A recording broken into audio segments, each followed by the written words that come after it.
Christmas Day in Dallas is supposed to feel magical. The lights, the cameras, the national spotlight, the star on the helmet shining brighter than ever. But for Cowboys Nation, this Christmas came with mixed emotions. Joy on the scoreboard, heartbreak in the standings, and uncertainty hanging in the air like a cold December breeze inside AT&T Stadium. The Dallas Cowboys walked onto the field knowing the reality. The playoffs were already out of reach. Another season, full of expectations and bold preseason talk, had slipped away. Still, pride was on the line. Division rival, national audience, holiday stage. And for 3 hours, the Cowboys gave their fans something they've been craving: energy, urgency, and a win.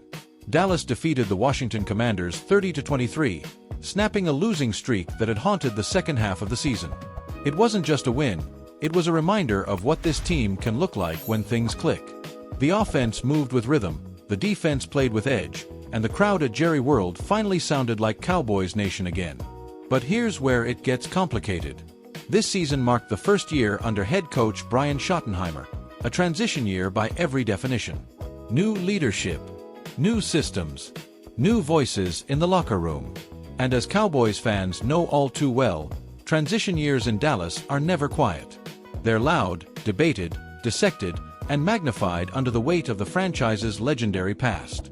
From the days of Tom Landry's fedora on the sidelines, to Roger Staubach's calm command, to the dynasty era led by Troy Aikman, Emmitt Smith, and Michael Irvin, the Cowboys have always been measured by championships. 5 Lombardi trophies. Decades of primetime dominance. The nickname America's Team wasn't given lightly, and it still carries expectations that few franchises can handle.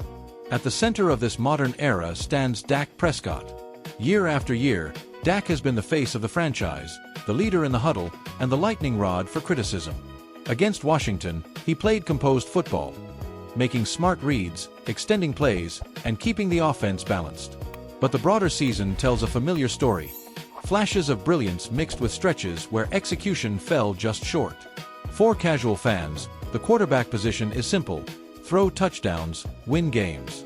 But in reality, Dak's role goes far beyond that.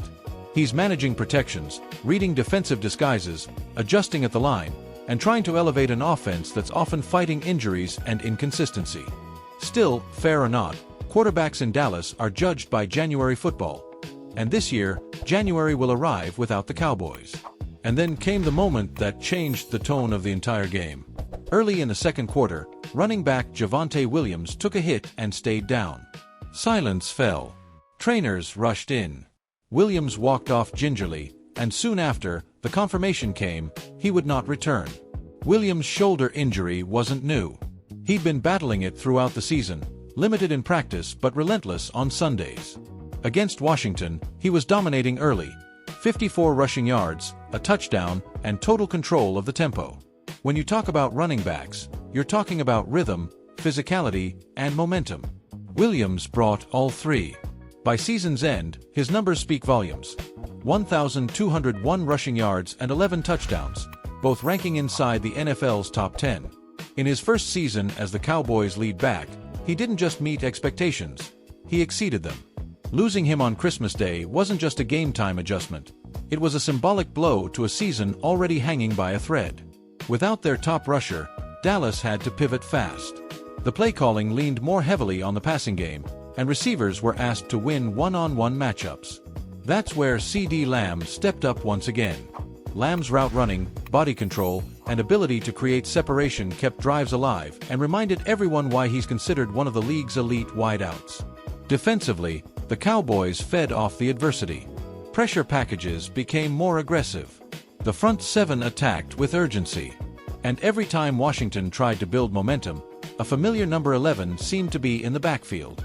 Micah Parsons brought energy, speed, and disruption. Exactly what fans expect from one of the most feared defenders in football. Still, one game doesn't erase a season.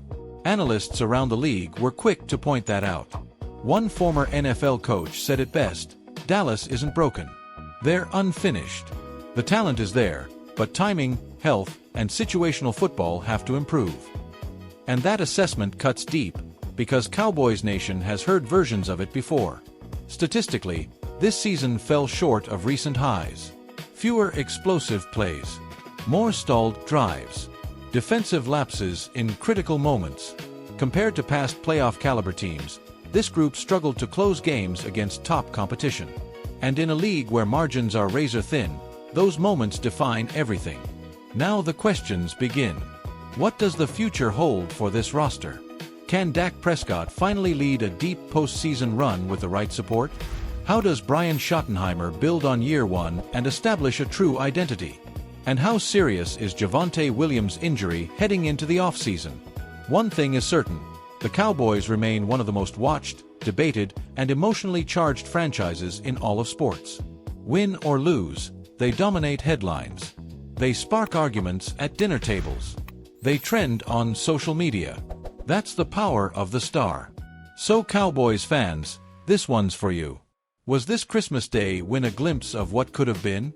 Or a reminder of how close, and how far, this team still is? Drop your thoughts in the comments, because your voice is part of this story. If you felt every hit, every cheer, every moment of frustration and hope, tap that like button. Subscribe for more in-depth Cowboys coverage, breakdowns, and real talk. The season may be over, but the conversation never stops in Dallas. And as always, next year starts now.